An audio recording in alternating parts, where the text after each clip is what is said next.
আমাদের এই পথে চলতে গেলে এই পথটা কুসুমাস্তীর্ণ নয়। এই পথে লাল গালিচা থাকে, কখনো কখনো প্রতীকী অর্থে লাল গালিচা থাকে, তবে সেই লাল গালিচার লালিমাটা যতটা না গালিচা রং দিয়ে লাল হয়, তার চেয়ে বেশি লাল হয় শাহাদাতের রক্তের মাধ্যমে।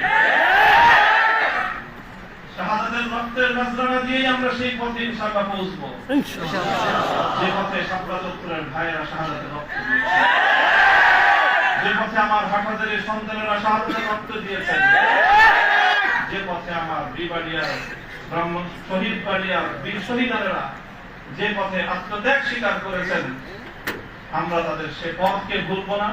তাদের সেই শাহাদাতকে আমরা কোন সময় সেই শাহাদাত অস্বীকার করার কোন প্রবণতা করে এক মুহূর্তের জন্য বরদাস্ত করব না।